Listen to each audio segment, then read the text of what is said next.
Quero agradecer nesta tarde ao meu Deus e Pai por esta rica oportunidade, honrá-lo por esta porta que o Senhor nos traz. Eu fico muito grato ao convite. Quero agradecer a Letícia Dantas pelo carinho, ao nosso amado pastor Dário Ferreira, toda a equipe do programa Altar 88, que é uma grande referência em nossa região, uma audiência maravilhosa. Quero dar os meus parabéns a esta equipe e ao pastor. Que Deus continue multiplicando as bênçãos sobre as vossas vidas. Eu sou o pastor Flávio Senhorinho, casado com a missionária Alessandra Damas, pai da Camille, do Samuel e do Daniel. Conforme o pastor mencionou, chegamos há alguns meses de volta à nossa cidade natal, Volta Redonda, após 30 anos rodando o Brasil, cooperando com a evangelização, atuando no campo missionário em igrejas de pequenos municípios. Nós somos membros da Catedral das Assembleias de Deus de Volta Redonda, cujo presidente é o nosso pastor Rinaldo Dias. O nosso apreço, o nosso abraço, o nosso carinho, também a pastora Simone Chaves. Congregamos ali na igreja que está no bairro das Mangueiras e quero mandar o meu abraço a toda aquela grande família que nos acolheu com verdadeiro amor de Deus. Ao meu querido pastor Aguinaldo Moraes e a pastora Eliane Teixeira, nosso muito obrigado por todo o carinho. Nossa igreja está ali na Valdomiro Pérez Gonçalves, 1641. Os nossos cultos acontecem às 18 horas no domingo, às quartas e sextas-feiras. Eu quero fazer menção, nesta tarde, do texto que está escrito no Evangelho segundo escreveu São Lucas, do capítulo 5, versículos de 1 a 5, que diz: E aconteceu que, apertando a multidão para ouvir a palavra de Deus, estava ele junto ao lago de Genezaré. E viu estar 2 barcos junto à praia do lago. E os pescadores, havendo descido deles, estavam lavando as redes. E entrando num dos barcos, que era o de Simão, Jesus pediu que afastasse um pouco da terra, e assentando-se ensinava do barco a multidão. E quando acabou de falar, disse a Simão: Faze-te ao mar alto e lançai as vossas redes para pescar. Respondendo Simão, disse-lhe: Mestre, havendo trabalhado toda a noite, nada apanhamos, mas, porque mandas, lançarei as redes. Eu gosto muito de recordar o texto que está em Hebreus, no capítulo 4, versículo 12, porque a palavra de Deus é viva e eficaz, mais penetrante que espada alguma de 2 gumes, e penetra a divisão da alma e do espírito, e das juntas e medulas, é apta para discernir as intenções do coração. Eu creio que nesta tarde Deus tem um norte para a sua vida, porque Deus ainda fala através da sua palavra e Ele está aqui conosco neste culto em seu lar. Este texto muito conhecido do Evangelho segundo escreveu São Lucas, do capítulo 15, na minha Bíblia tem um título chamado A Pesca Maravilhosa. Este texto nos revela a estratégia do Senhor Jesus, que dirige a sua palavra em 2 frentes. Ele tanto fala à multidão para instruí-la, e por outro lado ele alcança pescadores para uma profunda transformação. Eu convido o amigo ouvinte a perceber comigo alguns detalhes desta narrativa bíblica. Neste panorama nós temos um lago, o Mar da Galileia ou Genezaré. Também temos 2 barcos que estão atracados no cais. Temos os pescadores, estão decepcionados, voltando e estão a lavar suas redes. Também temos uma multidão faminta e sedenta para ouvir o Mestre. E não devemos esquecer aquela noite de trabalho inútil e infrutífera. Observe comigo este ambiente, querido amigo. Um ambiente de pescaria significa que o objetivo daqueles homens era pegar peixe, mas até Jesus chegar, eles não têm um único peixe em suas redes. Depois de muito suor e muito esforço, não conseguem converter trabalho em resultado. Parecia ser uma noite como outra qualquer, mas o mar esconde os peixes, porque Deus tinha uma obra a realizar naquelas vidas. Perceba que não é incompetência desses profissionais, já fizeram isso tantas vezes. Eles sabiam exatamente como fazer e realizar o seu trabalho, conheciam a maré, a direção do vento, conheciam a respeito da correnteza, as condições meteorológicas, sabiam da estação, a fase certa da lua, o horário ideal para pescar, qual lado, qual região. Eles tinham expertise do assunto. Eles não estavam se aventurando, eram velhos pescadores. Mas não foi suficiente toda essa experiência para obter o sustento. Mas chega ali o mestre. Ali agora chega a presença de Jesus. Eu lembro de um corinho antigo que diz: quem tem Jesus tem tudo, mas quem não tem, não tem nada. O ambiente é de frustração, mas também é uma porta aberta, é o convite para o milagre e mudança naquele cenário. Eu quero dizer para você que sempre há a possibilidade de Deus começar coisas grandes em dias comuns. Deus quer se revelar a você, Deus quer se revelar a nós. Quando nós perdemos a direção que o Senhor nos deu no passado, Ele permite pescas fracassadas para nos aproximarmos dEle novamente. Nas Escrituras Sagradas, nós vemos Deus promover encontros como este com Simão para realizar mudanças profundas no interior do ser humano. Deus encontra-se com Jacó e daquela experiência de transformação muda até o seu nome. Nós lembramos que ele também encontrou com Moisés numa sarça e aos 80 anos de idade deu-lhe uma nova missão. Mas disse: Moisés, tira as sandálias dos teus pés, porque aqui nesse lugar a terra é santa. E muitos outros homens, como Elias, numa crise existencial, o Senhor encontra com ele e traz renovo para sua carreira. Mas disse: você precisa levantar, comer e beber, porque o que eu tenho contigo é longo.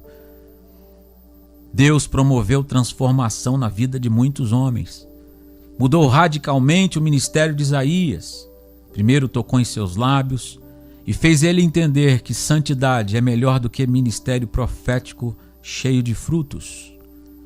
Todos esses encontros, querido irmão, querido amigo, têm um propósito: levar um homem a reconhecer a sua própria fraqueza e entender que nós possuímos impurezas. Precisamos perceber que somente com purificação da nossa vida, do nosso coração, nós podemos nos tornar instrumento útil nas mãos do Senhor. Deus não usa redes sujas para colocar peixes limpos. Ele nos para nos nossos fracassos,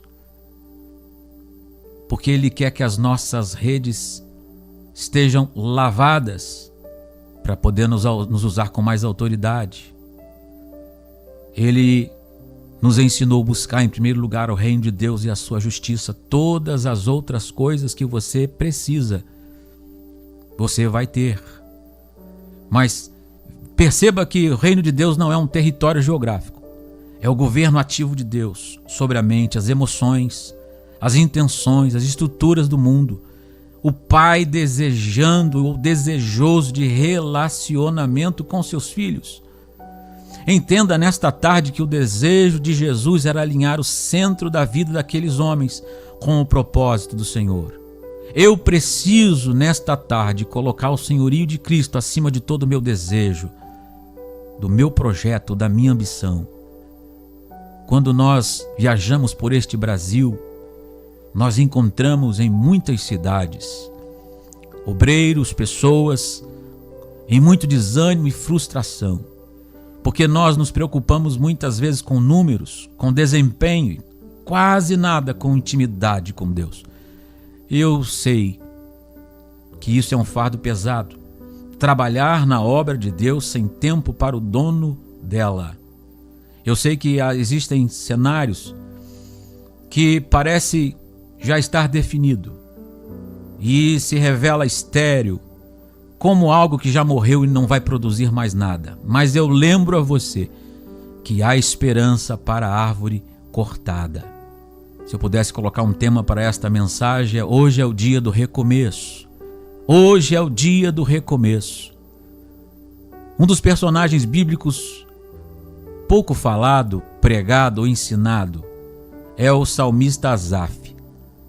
Asaf era um anônimo no meio da multidão que foi levantado por Davi para ocupar uma posição de grande impacto espiritual. Davi o colocou como chefe do louvor de Israel. Era o homem que conduzia a nação à adoração diante da Arca da Aliança. Ele era músico. A Bíblia vai dizer que era profeta, ministro do culto. Mas o altar que ele tanto sustentava, com o passar do tempo, começou a pesar demais sobre ele. A gente não percebe, a Bíblia não diz se foi a fama, se é os aplausos, ou de repente o nome ficou grande, mas o coração de Asaf aos poucos foi ficando cansado. Porque é possível, querido ouvinte, estar trabalhando a noite toda enquanto o seu interior vai desmoronando e você em silêncio. É possível para muitas pessoas manter o culto aceso, mas está apagado por dentro. É isso que nós vemos, um homem em exaustão espiritual. Isso nós podemos observar no Salmo 73, que é um dos salmos mais humanos daquele que faz a obra de Deus. É um salmo sincero.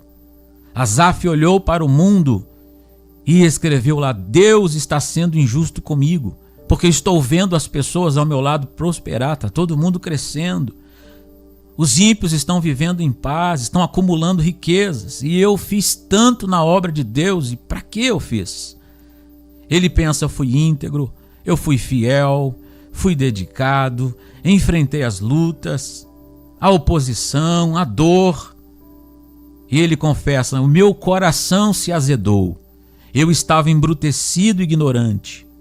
Nota-se que Asaf ficou com raiva por dentro, talvez ressentido, ferido.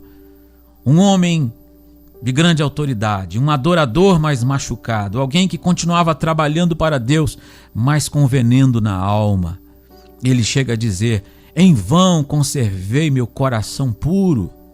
Em outras palavras, ele está dizendo: servir a Deus não está valendo a pena. Do que adianta tudo que eu fiz na obra de Deus? E esta crise é a crise de muitos que me ouvem. Eu estava morando há tempos atrás na cidade de Curitiba. Estava feliz, alegre, recomeçando a minha vida. E o Senhor falou muito claro para mim: você vai voltar à sua cidade natal, Volta Redonda, e eu vou colocar uma mensagem sobre você. E aqui, querido amigo, esta mensagem, ela arde no meu coração. Ela arde no meu coração. Eu tenho encontrado pessoas que já fizeram muito pela obra do Senhor, mas estão ressentidas e amarguradas. Olha o perigo de confundir muita coisa, recompensa. Tem muita gente que confunde trabalhar na obra de Deus com prosperidade, que por ser santo você merece muitas coisas. Asaf quase caiu. Ele admite aqui no Salmo 73, os meus pés quase se desviaram. Na verdade, Asaf queria sumir, fugir, largar tudo, porque a sua alma estava doente. Ele disse: se eu falasse o que penso, eu feriria a fé dos teus filhos, Senhor. Ele estava tão perturbado que não conseguia desabafar. Mas então veio um dia do recomeço, como esta tarde. O dia do recomeço. Um momento de decisão que curou a sua alma. Até que eu entrei no santuário de Deus. Deixa eu deixar bem claro para você. Não é que ele ia entrar num templo, ele já vivia no templo, ele trabalhava no santuário. Davi não havia construído um templo, quem vai construir é Salomão. Então, eles faziam os cultos em lugares aqui e acolá. Mas ele estava envolvido. Mas ele entra no santuário de Deus no sentido de um ambiente cheio da presença de Deus, como aconteceu com Isaías. É a sala do trono.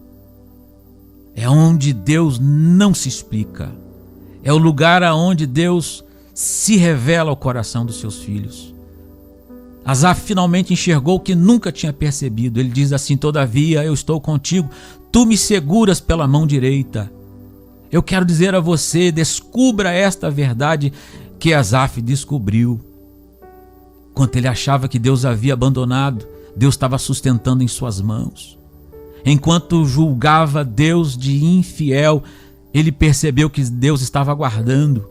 Enquanto ele acreditava que tudo na sua vida foi inútil, Deus estava fortalecendo a sua fé o tempo todo. Asaf entendeu que o problema não era Deus, foi a distância por causa das suas muitas atividades. A alma ficou cansada, mas o santuário restaurou este homem que era o adorador principal.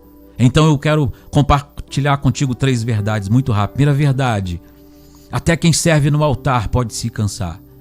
Deixa eu dizer para você, querido irmão que é membro, o seu líder também sangra.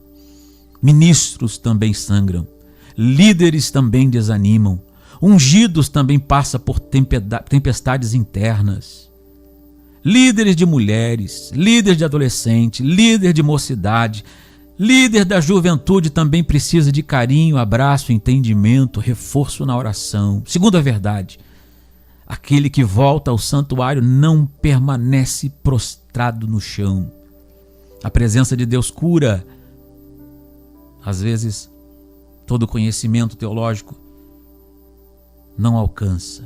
A presença de Deus restaura o que os seus dons, daquilo que você tem, não te sustenta. Terceira verdade: Deus não está preocupado com o desempenho das pessoas. Ele quer um coração contrito, porque Ele não despreza alguém assim. Ele deseja mais vida santa do que resultados e números. Ele deseja humildade. Jesus disse: aprendei de mim. Não quer você, de repente, como músico, que você seja perfeito. Para você que ministra, Ele não quer um pregador brilhante. Aquele servo incansável que está sempre pronto para tudo. Isso é muito lindo, mas o Senhor busca adoradores que o adorem em espírito e em verdade. Para alguém que me ouve, o Espírito Santo diz para você: volte ao lugar da presença. A restauração que você procura não está em resultados, está aos pés do Senhor. Volte a orar. Eu sei que tem gente que me ouve que pensa assim: pastor Flávio, o meu tempo na terra já passou, eu já fiz muito, mas hoje eu não sou mais útil, ninguém me vê, acabou. Vou lavar as redes, vou voltar para casa, vou ficar quietinho, mas diz o Senhor: o seu tempo, querida, o seu tempo, querido, está nas minhas mãos. Eu vim à volta redonda para dizer para muita gente: aquele fogo que o Senhor acendeu um dia no seu coração, ele não se apagou.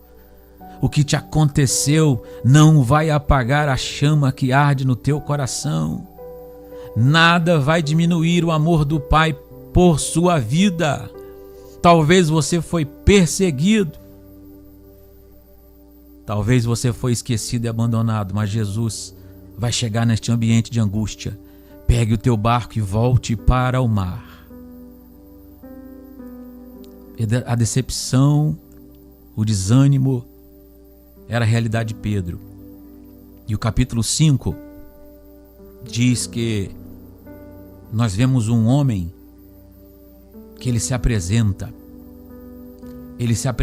diante do Senhor. Deixa eu ler aqui o versículo 8. Vendo isso, Simão Pedro prostrou-se aos pés de Jesus, dizendo: Senhor, afasta-se de mim, porque sou pecador. Pois à vista da pesca que fizeram, a admiração se apoderou dele, de todos seus companheiros. bem como do Tiago e João, filhos de Zebedeu, que eram seus sócios. Então Jesus disse a Simão: não tenha medo. De agora em diante você será pescador de gente. Arrastando eles os barcos para a praia, deixando tudo, seguiram. Eu não sei o que falta você reconhecer Jesus como a única alternativa para a sua vida mudar. Creia nele hoje, agora. Entregue a sua vida a Cristo. Eu sei que ainda hoje verás a glória de Deus.